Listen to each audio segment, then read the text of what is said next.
Friends, நான் உங்கள் SP Kavitha பேசுகிறேன். இன்றைக்கி என்ன பார்க்க போகிறோன்னு பார்த்தீங்கன்னா, நம்ம ஒரு ஃப்ளவர் தான் பண்ண போகிறோம். இதுக்கு தேவையான பொருட்கள்னால் ஒரு கலர் பேப்பர் எடுத்திருக்கேன், அப்புறமா சிசர்ஸ், அப்புறம் ஒரு பென்சில், அப்புறம் ஒரு ஸ்கெட்ச் பென் எடுத்திருக்கேன். ஃப்ளவரை நான் ஃபோட்டோ ஃப்ரேம் வீடியோலையும் யூஸ் பண்ணியிருந்தேன். அந்த வீடியோ வேணா டிஸ்கிரிப்ஷனில் கொடுக்குறேன், செக் பண்ணிக்கோங்க. இந்த கலர் பேப்பர் எடுத்துகிட்டு நம்ம போட் மடிக்கிற மாதிரி மடிச்சுக்கலாம்.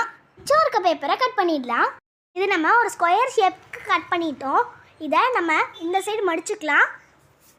அப்புறம் இதோட ஆப்போசிட் சைட்லேயும் நம்ம மடிச்சுக்கலாம்.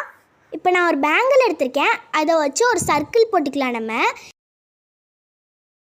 இப்போ நம்ம இதை கட் பண்ணிக்கலாம்.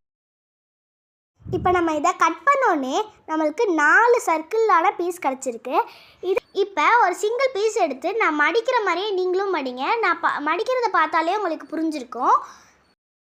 இப்போ நம்ம ஒரு பென்சில் எடுத்து ஒரு கர்வ் போட்டுக்கணும். இப்போ நம்ம அதை கட் பண்ணிக்கலாம். இப்போ நம்ம கட் பண்ணிட்டோம், வாங்க ஓப்பன் பண்ணலாம். இப்போ பார்த்தீங்கன்னா நமக்கு ஒரு அழகான ஃப்ளவர் கிடச்சிருச்சு. இப்போ நம்ம ஒரு ஸ்கெட்ச் எடுத்து அந்த ஃப்ளவரில் லைட்டாக ப்ரெஸ் பண்ணி விட்டோன்னா பார்க்க ரியலிஸ்டிக்காக இருக்கும். இப்போ நம்ம அந்த ஸ்கெட்ச் எடுத்து அந்த நடுவில் இருக்க இடத்துல ஸ்கெட்சை வச்சு லைட்டாக ஒரு டாட் மாதிரி வச்சோன்னா பார்க்க அழகாக இருக்கும். அவ்வளோதான் ஃப்ரெண்ட்ஸ், ஒரு அழகான ஃப்ளவர் ரெடி ஆயிடுச்சு. இப்போ நான் மீதி 3 பண்ணிட்டேன். இதுலேயே கொஞ்சம் பெரிய சைஸாகவும் நான் பண்ணியிருக்கேன். இந்த வீடியோ உங்களுக்கு பிடிச்சிருந்துச்சுன்னா லைக் பண்ணுங்கள், ஷேர் பண்ணுங்கள், சப்ஸ்கிரைப் பண்ணுங்கள். மறக்காமல் பக்கத்தில் இருக்க பெல் ஐகானை கிளிக் பண்ணிடுங்க. தேங்க்ஸ் ஃபார் வாட்சிங்.